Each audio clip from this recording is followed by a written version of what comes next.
এমন অনেক গাছপালা রয়েছে যেগুলি হিন্দু ধর্মে বিশেষ গুরুত্বপূর্ণ, যার মধ্যে অন্যতম তুলসী, কলা, বট বা অশ্বত্থ গাছ। এই গাছালি ও তাদের ফুল, পাতা ও ফলগুলিকেও বিভিন্ন পুজো অনুষ্ঠানে ব্যবহার করা হয়। অনেকের বিশ্বাস অশ্বত্থ গাছে পুজো করলে জীবনের সমস্ত ঝামেলা দূর হয়। ঐশ্বরিক বৃক্ষ হিসেবে গণ্য করা হয় এই অশ্বত্থ গাছ। তবে বাড়ির ভিতরে বা বাইরে এই অশ্বত্থ গাছ জন্মালে অনেকে অশুভ বলে মনে করেন। অশ্বত্থ গাছ যেটা বলছেন আপনি, বাড়িতে না লাগানোটা অন্যতম কারণ হচ্ছে বিশাল একটা প্যাসেজ নেয়, জায়গা নিয়ে নেয়। 2 নম্বর হচ্ছে সারাদিন পাখি কিচিরমিচির করবে, বট পাকুড়ে ফলগুলো পাখি খায়, উঠানে ফেলবে, বাড়ি ঘর নোংরা করবে।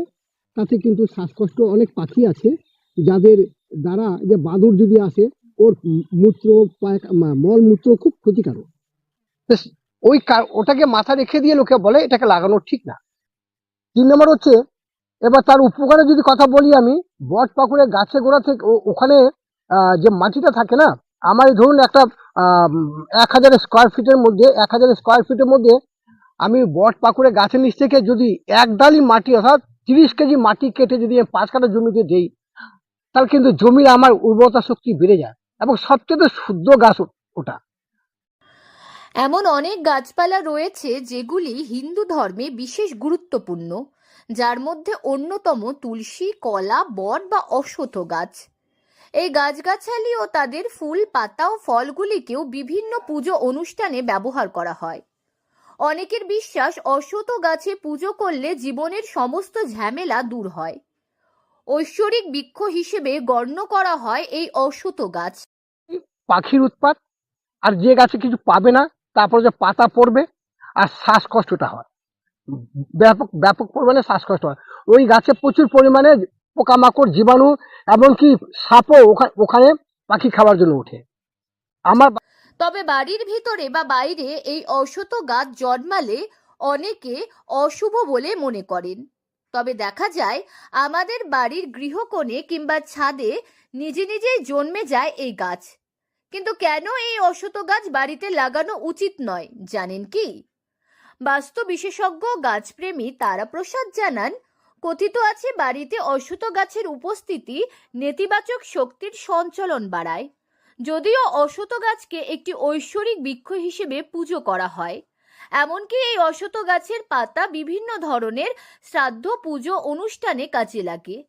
তবে পৌরাণিক মতে কথিত আছে যে বাড়িতে অশ্বত্থ গাছ জন্মে সেই বাড়িতে দারিদ্রতা শিকড় গেড়ে বসে। তবে বৈজ্ঞানিক মতে অশ্বত্থ গাছ সবচেয়ে বেশি অক্সিজেন নিঃসরণ করে। তবে রাতে 2 ঘন্টা এই অশ্বত্থ গাছ প্রচুর পরিমাণে কার্বন ডাই অক্সাইড নির্গত হয়, যা শ্বাস প্রশ্বাসের সাথে মানুষের শরীরে ঢুকলে অনেক ক্ষতি হয়ে যায়। এমনকি বাড়ির সদস্যদের শ্বাসকষ্টের সমস্যাও দেখা যায়। তাই সকাল বা বিকেল ছাড়া এই গাছের কাছে যাওয়া উচিত নয়। তবে এই গাছ যে বাড়িতে থাকে সেই বাড়িতে পোকামাকড় ও সাপের উৎপাতও বৃদ্ধি পায়। এই গাছের ভিতরেই বিষাক্ত সাপেরা বাসা বাঁধে। বট গাছ মাঝখানে মানে এমন একটা ফাঁকা মতন হয়ে যায়, ওর মধ্যে বিষাক্ত বিষাক্ত পোকামাকড়, সাপের বাসা হয়। এই কারণে ওই গাছটাকে লোকে সরিয়ে রেখে দেয়, অন্তত বাড়ি থেকে। অন্যদিকে বাস্তুমতে বিশ্বাস করা হয় অশ্বত্থ গাছের ছায়া যে বাড়িতে পড়ে সেই ঘরে দারিদ্রতা আসতে থাকে। তবে শুধু বাস্তুমতেই নয়, বৈজ্ঞানিক মতেও বিভিন্ন কারণে অশ্বত্থ গাছ বাড়িতে রাখা ঠিক নয়। উত্তর দিনাজপুর থেকে পিয়া গুপ্তার রিপোর্ট, লোকাল 18 বাংলা।